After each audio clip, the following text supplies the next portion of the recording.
राम मंदिर दान चोरी मामले में एसआईटी की फाइनल रिपोर्ट तैयार है।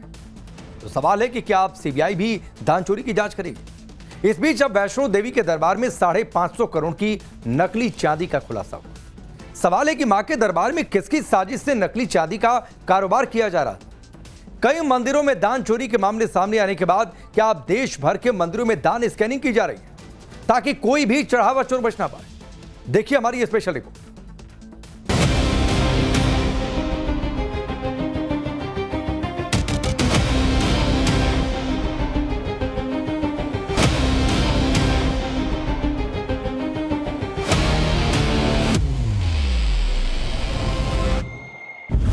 क्या राम मंदिर चढ़ावा चोरी की जांच एसआईटी के बाद सीबीआई से होगी?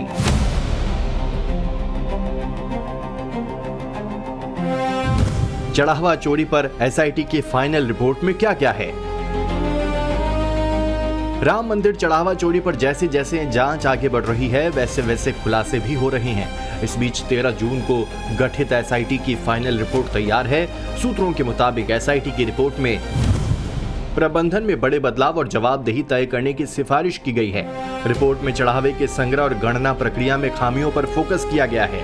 एआई आधारित सुरक्षा और निगरानी प्रणाली लागू करने की सिफारिश की गई है। एसओपी के पालन में लापरवाही और जवाबदेही तय करने की सिफारिश की गई है। चढ़ावा चोरी रोकने के लिए मंदिर की प्रबंधन व्यवस्था मजबूत करने पर जोर दिया गया है। दूसरी तरफ एसआईटी की प्रारंभिक रिपोर्ट के बाद गिरफ्तार 8 आरोपियों पर पुलिस ने शिकंजा कस दिया है। आज पुलिस ने आरोपी रमाशंकर मिश्रा और रिटायर्ड बैंक कर्मी सुभाष श्रीवास्तव को 14 घंटे की रिमांड पर ले लिया। सुबह 8 बजे पुलिस फैजाबाद जेल पहुंची और दोनों को पुलिस लाइन लेकर गई। जैसे जैसे पुलिस की जांच आगे बढ़ रही है नए नए खुलासे हो रहे हैं। पुलिस कस्टडी में इस बार सुभाष श्रीवास्तव और रमाशंकर मिश्रा हैं। पुलिस लाइन ले जाकर उनसे पूछताछ की जा रही है। जो अनुकल्प, करुणेश और लवकुश थे उनसे जब पूछताछ की गई तो कई सारे अहम तथ्य निकलकर सामने आए थे। जहां पर ये पैसे इकट्ठा करके बांटा करते थे उस जगह पर भी इन तीनों को लेकर गए थे। अब इनसे भी पड़ताल की जा रही है। इन्होंने जो पैसा लिया चोरी का वो कहां छिपाया है। क्योंकि सुभाष श्रीवास्तव ट्रस्ट के एम्प्लॉय थे, रिटायर्ड बैंक कर्मचारी हैं। ऐसे में इनके ऊपर जिम्मेदारी सौंपी गई थी कि ये गणना कर्मियों की निगरानी करें ताकि कहीं कोई गड़बड़ी न हो। लेकिन ये गड़बड़ी करने वालों से मिल गए। पुलिस इसका कारण जानने की कोशिश करेगी। कितना रुपया अब तक चोरी किया गया, इनकी सरपरस्ती में कैसे चोरी हुआ करती थी, ये भी इनसे पूछा जाएगा। इन्होंने अपना पैसा जो हिस्सा इन्हें मिला करता था वो कहां छिपाया है और क्या, चूंकि ये ट्रस्ट के प्रतिनिधि थे जिसको रिपोर्ट करते थे अनिल मिश्रा, उनके बारे में भी कुछ सवाल जवाब किए जाएंगे। इससे पहले पुलिस 3 आरोपियों से पूछताछ कर चुकी है। पुलिस सभी आरोपियों के बयानों से चढ़ावा चोरी की कड़ी जोड़ने का काम कर रही है।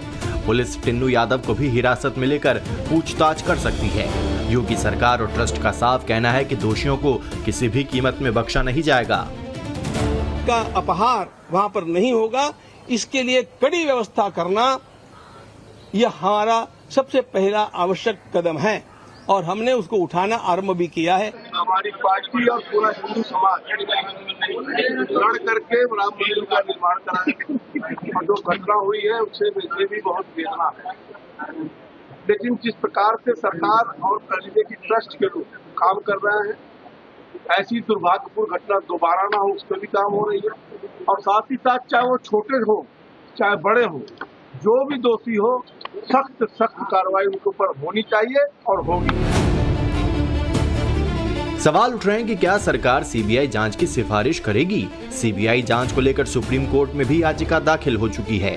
फिलहाल कोर्ट ने केंद्र राज्य सरकार से जवाब मांगा है। साथ ही एसआईटी से जांच की स्टेटस रिपोर्ट देने को भी कहा है। सवाल करोड़ों भक्तों की आस्था का है। ऐसे में क्या राम मंदिर चढ़ावा चोरी के बाद सरकार ने पूरे देश के मंदिरों में दान चोरी ना हो इसके पूरे इंतजाम कर लिए हैं? क्या देश के सभी मंदिरों की स्कैनिंग की तैयारी हो गई है? क्या अब मंदिरों को फुल प्रूफ बनाने की तैयारी है? इन सवालों के साथ करोड़ों लोग सरकार की तरफ उम्मीद की निगाहों से देख रहे हैं और ऐसे हालात के बीच भी अयोध्या में भक्तों के आने में कोई कमी नहीं दिख रही है। लेकिन अयोध्या दर्शनार्थियों की बात की जाए तो दर्शनार्थियों की संख्या जो है 50 से 60 हजार दर्शनार्थी पर डे अयोध्या दर्शन करने आ रहे हैं और अयोध्या अपने रामलला का दर्शन ही कर नहीं बल्कि रामलला को चढ़ावा भी चढ़ा रहे हैं। भीड़ तो कम नहीं हुई है, भीड़ तो आ रही है, लेकिन जो भी आरोपी है उनको गिरफ्तार किया जाए। इस रूमर का जो आपको फर्क दिखा होगा केवल एक हफ्ते का था, अभी मौके पे अगर देखा जाए करीब 4-5 दिन से तो पब्लिक बढ़ी हुई है। भीड़ कितनी आ रही है? भीड़ बहुत आ रही है सर। व्यापार आपका व्यापार सही है सर। लगभग कितनी भीड़ आ जाती होगी? लगभग 4 से 5 लाख। तो जैसा करेगा उसे सजा मिलेगी। बाकी व्यापार की बात है, व्यापार जिसका जैसा चल रहा है बढ़िया चल रहा है। तो दर्शनार्थी भी खुश है, आते हैं दर्शन करते हैं और चले जाते हैं। लेकिन राम मंदिर चढ़ावा चोरी के बाद देश भर के कई मंदिरों से चढ़ावा चोरी की घटनाएं सामने आई हैं। उत्तराखंड के बद्रीनाथ मंदिर में वित्तीय अनियमितताओं और दान चोरी के आरोप सामने आए। सरकार ने जांच के आदेश दिए, एसआईटी का गठन किया गया। चढ़ावा चोरी के मामले में एक आरोपी को गिरफ्तार भी किया गया, जो सीसीटीवी में दान, उपहार और कैश साफ करता दिखाई दिया। उस विषय पर किसी को राजनीति करने की आवश्यकता नहीं है। ये राजनीति से ऊपर उठकर विषय है, और जब मेरे संज्ञान में आया तो मैंने तत्काल उस पर कार्रवाई करने के लिए तत्काल निर्देशित किया भाइयों बहनों, और मैंने कहा कि ये ऐसा पाप है, ये ऐसा गलत काम है कि ये जैसे कोई गौ हत्या करता है या अपने माँ बाप की हत्या करता है, उससे भी बड़ा पाप है भाइयों बहनों। किसी कीमत पर हम नहीं छोड़ेंगे। गुजरात के बनासकांठा के प्रसिद्ध अंबाजी मंदिर में भी दान की गिनती के दौरान एक आरोपी पैसे चुराता रंगे हाथ कैमरे में कैद हुआ, जिसकी जांच जारी है।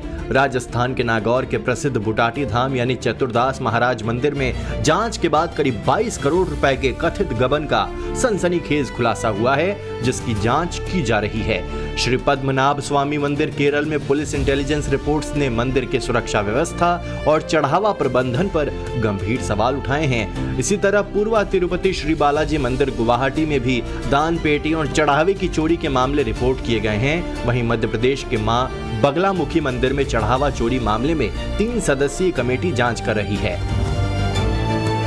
अब जम्मू कश्मीर के पवित्र माता वैष्णो देवी मंदिर से श्रद्धालुओं की आस्था को ठेस पहुंचाने वाली खबर सामने आई है। आरोप है कि मंदिर में चढ़ाई गई चांदी में भारी मिलावट की गई है। जब करीब 20 टन चांदी को पिघलाने के लिए सरकारी मिंट भेजा गया तो जांच में पता चला कि 550 करोड़ रुपए की चांदी में सिर्फ 20 से 30 करोड़ की चांदी ही असली थी, बाकी हिस्सा नकली यानी कैडमियम और लोहे का निकला। लाखों की तादाद में लोग यहाँ पर आते हैं, सुरक्षा व्यवस्था चाक चौबंद रहती है, लेकिन अब ऐसा मामला सामने आया है जो पूरी तरीके से लोगों की आस्था से जुड़ा हुआ है।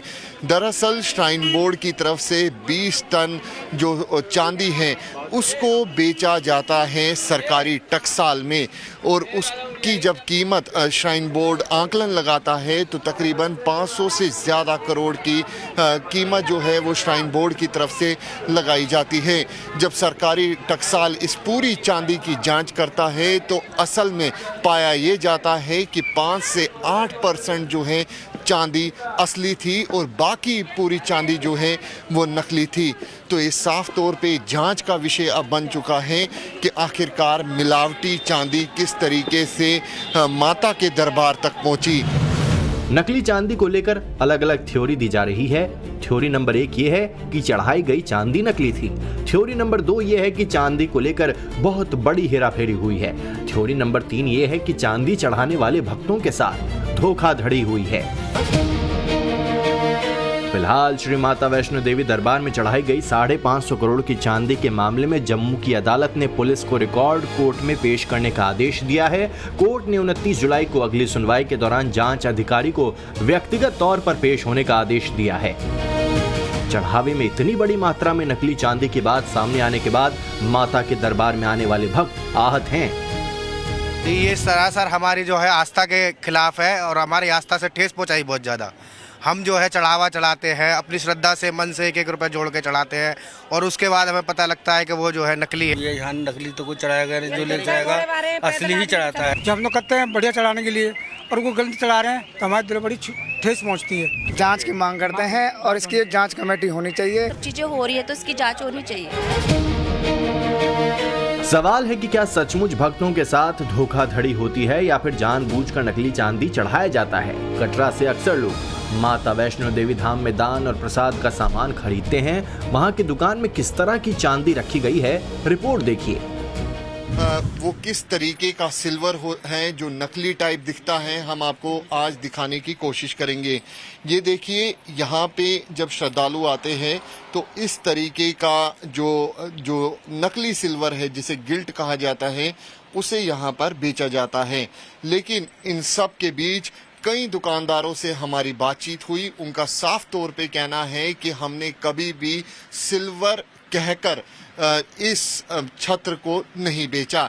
लेकिन अब ये जांच का विषय है। और यहाँ पर भी जिस दुकान में हम मौजूद हैं, उन्होंने साफ तौर पे लिखा हुआ है आर्टिफिशियल, और यहाँ पे भी आप देख सकते हैं आर्टिफिशियल प्रोडक्ट, और यहाँ पे नोट सिल्वर। ये वो छत्र है जो यहाँ से श्रद्धालु लेके जाते हैं। अब सवाल है कि क्या देश के बाकी मंदिरों में भी दान में मिले चांदी और सोना जैसे धातुओं को वैष्णो देवी की तरह ही पिघलाया जाता है, या फिर दूसरे मंदिरों से कोई और प्रक्रिया है। नव भारत की टीम पड़ताल करने काशी विश्वनाथ मंदिर पहुंची, जहां हमें जानकारी मिली कि यहां दान में मिली धातुओं को पिघलाया नहीं जाता, बल्कि सुरक्षित रख दिया जाता है। काशी विश्वनाथ मंदिर परिसर में अगर आप देखेंगे तो इस तरीके का जो दान पात्र है, जिसे हम हुंडी भी कहते हैं, ये जगह जगह लगाए गए हैं। और इस दान पात्र को हफ्ते में 2 दिन यानी मंगलवार और शुक्रवार को खोला जाता है। सीसीटीवी के साथ साथ आम लोगों की मौजूदगी में प्रशासनिक अधिकारियों और मंदिर से जुड़े जो तमाम ट्रस्टी होते हैं, जो लोग होते हैं, जिम्मेदार लोग होते हैं, उनके सामने इस दान पात्र यानी हुंडी को खोला जाता है और चढ़ावे में जो पैसा आता है और जो धातुएं होती हैं उनको अलग किया जाता है। और इसके बाद उन सभी सोने और चांदी को एज इट इज यानी जिस रूप में वो रहता है वहां पर ट्रेजरी में जमा करा दिया जाता है। यानी जो दूसरे मंदिरों की तरह उन धातुओं को पिघलाया नहीं जाता है। जब भी सोने चांदी की चीजें चढ़ाई जाती है और उसकी आप रसीद देते हो तो उसको चेक करना चाहिए बकायदा। वहाँ एक सोनी बिठा के उसको चेक करके फिर ही ट्रस्ट को लेना चाहिए। इसमें जो है ट्रस्ट बदनाम हो रहा है। दान दे रहा है तो भाव के प्रति दे रहा है, तो अगर भाव से दे रहा है कितने टन का दे रहा है, कितना परसेंटेज उसमें है, उसको जांच करके दे। जिसको श्रद्धा से देना होता है ना, वो कभी दिखाता नहीं है। वो कहते हैं ना, हम एक हाथ दिया दूसरे हाथ को पता नहीं लगना चाहिए। तो आज के इसमें कितनी सच्चाई है किसको पता है। अब सवाल है कि क्या राम मंदिर से लेकर देश के दूसरे मंदिरों में दान और चढ़ावे की चीजों को लेकर पूरी तरह ट्रांसपेरेंसी बरतने का वक्त आ गया है? क्या मोदी सरकार ऐसा फुल प्रूफ प्लान बनाने जा रही है जिससे न तो चढ़ावे की चोरी हो सके और न ही किसी तरह की हेराफेरी संभव हो? वैष्णो देवी धाम से अंकित भट्ट, काशी विश्वनाथ मंदिर से आशुतोष सिंह और अयोध्या से अभिषेक श्रीवास्तव के साथ ब्यूरो रिपोर्ट, टाइम्स नाउ नव भारत। इस बीच हरिद्वार के मनसा देवी का एक वायरल वीडियो सामने आया। वीडियो 13 जुलाई का बताया जा रहा है। वीडियो सामने आने के बाद पुजारी पर चढ़ावा चोरी का आरोप लग रहा है। वायरल वीडियो में पुजारी महेश दुबे चढ़ावे में मिलने वाली नकदी को अपनी जेब में डालते हुए नजर आ रहे हैं। हालांकि मां मनसा देवी मंदिर ट्रस्ट के अध्यक्ष महंत रविंद्रपुरी का कहना है कि ये उनके विरोधियों की चाल है और आए दिन उन्हें बदनाम करने के लिए षड्यंत्र रचे जाते हैं। आगे बढ़ते हैं। पेट्रोल में इथेनॉल मिलाने को लेकर विवाद थमने का नाम नहीं ले रहा। इथेनॉल नीति को लेकर विवाद अब नेक्स्ट लेवल पर पहुंच चुका है। केंद्रीय मंत्री नितिन गडकरी की इथेनॉल नीति को लेकर कथित रूप से भ्रामक और आपत्तिजनक वीडियो सोशल मीडिया पर प्रसारित करने के मामले में बड़ा एक्शन हुआ है। मामले में नागपुर सदर पुलिस थाने में 4 सोशल मीडिया इन्फ्लुएंसर्स के खिलाफ FIR दर्ज की गई है। पुलिस ने BJP social media cell Nagpur शहर के अध्यक्ष शिशिर त्रिपाठी की शिकायत पर यह केस दर्ज किया।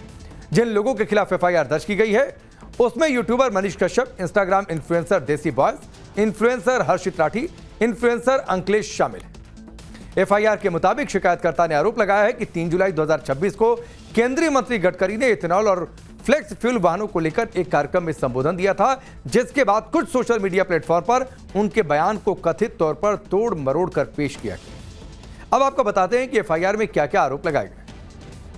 मनीष कश्यप ने अपने YouTube चैनल पर इथेनॉल नीति को लेकर कई वीडियो अपलोड की। नितिन गडकरी के बयान को कथित रूप से गलत संदर्भ में प्रस्तुत किया।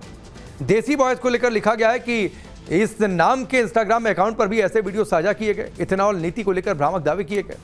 केंद्रीय मंत्री के खिलाफ आपत्तिजनक भाषा का इस्तेमाल किया गया। हर्षित राठी को लेकर शिकायत है कि अपने इंस्टाग्राम अकाउंट पर गडकरी की तस्वीर के साथ पोस्ट किया इथेनॉल नीति पर कथित रूप से भ्रामक और अपमानजनक टिप्पणी। अंकलेश शिरवाटे के इंस्टाग्राम अकाउंट पर वीडियो प्रसारित किए गए। गडकरी के बयान को गलत तरीके से पेश करने का आरोप लगा है। सभी वीडियो और पोस्ट में इथेनॉल नीति को लेकर तथ्यों को तोड़ मरोड़ कर पेश किए जाने का आरोप। शिकायतकर्ता का आरोप है कि तथ्यों को तोड़ मरोड़कर पेश किया गया, जिससे आम लोगों में भ्रम फैल सकता है। साथ ही ऐसे कंटेंट से सार्वजनिक शांति और कानून व्यवस्था भी प्रभावित होने की आशंका जताई गई। मामला दर्ज कर पुलिस अब सोशल मीडिया पर अपलोड किए गए वीडियो, पोस्ट और अन्य डिजिटल साक्ष्यों की जांच कर रही है। जांच के दौरान संबंधित सोशल मीडिया अकाउंट्स की गतिविधियों और पोस्ट किए गए कंटेंट की भी फॉरेंसिक जांच की जाएगी। लेकिन इस बीच एक और बड़ी खबर है बनारस को लेकर, काशी को लेकर। मोदी सरकार ने बड़ा तोहफा दिया। बड़ा तोहफा है कि काशी के लिए 2 अहम सड़क परियोजनाओं की मंजूरी है। गंगा किनारे 6 लेन एलिवेटेड कॉरिडोर को मंजूरी दी गई है। 14,447 करोड़ रुपए की परियोजना से जाम से निजात दिलाई जाएगी। 46 किलोमीटर का ग्रीनफील्ड एलिवेटेड कॉरिडोर का निर्माण किया जाएगा। आज अगर हम बनारस काशी को देखें, काशी में हर साल करीब 15 करोड़ टूरिस्ट आ रहे हैं काशी में। नेशनल, इंटरनेशनल, बहुत बड़ी संख्या है। और ये इतना तेजी से बढ़ रहा है क्योंकि भारत की विरासत के प्रति जो प्रधानमंत्री जी ने एक नया जो स्वाभिमान जगाया है, उस स्वाभिमान के कारण लोग आते हैं। आज काशी में हर तरीके से देश विदेश से लोग आ रहे हैं। तो काशी में इंफ्रास्ट्रक्चर का डेवलपमेंट का काम बहुत हुआ है। एक नेक्स्ट लेवल का इंफ्रास्ट्रक्चर डेवलपमेंट जो करना है, वो आज 2 अप्रूवल हुए बड़े। पहला है वरुणा नदी के किनारे किनारे कंप्लीट 6 लेन और 4 लेन एलिवेटेड कॉरिडोर।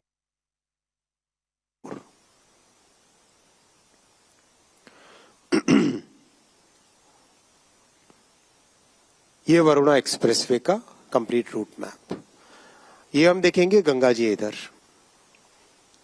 ये गंगा जी, वरुणा नदी कंप्लीट जैसे उनका पाथ है वरुणा नदी का, उसी के साथ साथ पूरा एक एलिवेटेड कॉरिडोर। क्योंकि शहर के अंदर अब रोड्स को एक्सपैंड करना मुश्किल हो जाता है। शहर भी बहुत हजारों वर्षों पुराना शहर है। तो एक नया कॉन्सेप्ट निकाला गया है जिसमें वरुणा नदी के साथ साथ कंप्लीट एक एलिवेटेड कॉरिडोर एयरपोर्ट को कवर करेगा। एयरपोर्ट को कवर करते करते जाके काशी स्टेशन है यहाँ पर रेलवे का, और एक नया नमो ब्रिज बन रहा है। उस नमो, ये यहाँ पे 6 लेन हाईवे और 4 लेन रेलवे का, ये जो ग्रीन कलर का दिख रहा है ना आपको, ये नमो ब्रिज बन रहा है। इस ब्रिज के साथ लगा हुआ ये पिंक कलर का, पर्पल कलर का कंप्लीट ये एलिवेटेड कॉरिडोर बनेगा। और अब बात पाकिस्तान के लिए बुरी खबर के डबल डोज। पहली ये कि मुनीर 85% लूज कर चुका है, और दूसरी कि पाकिस्तान में इजराइल की एंट्री हो गई। तो क्या पाकिस्तान में फिर से बंटवारे वाला विस्फोट होने वाला है? क्या शहबाज मुनीर के रिजीम में ही पाकिस्तान में खुल्लम खुल्ला 2 विधान 2 निशान वाला फंडा लागू हो जाएगा? देखिए हमारी स्पेशल रिपोर्ट। क्या इजराइल का अगला टारगेट पाकिस्तान है? क्या मुनीर को अब उसके करतूत की सजा इजराइल देगा? पूरे पाकिस्तान में इस बात की चर्चा हो रही है, जिसके बाद फील्ड मार्शल मुनीर खौफ में है। कल तक जो खुद को चौबेजी समझकर छब्बे बनने चले थे, आज हकीकत सामने आ गई। शांति दूत के नाम पर ढिंढोरा पीटने वाले मुल्ला मुनीर की जान आफत में पड़ गई है।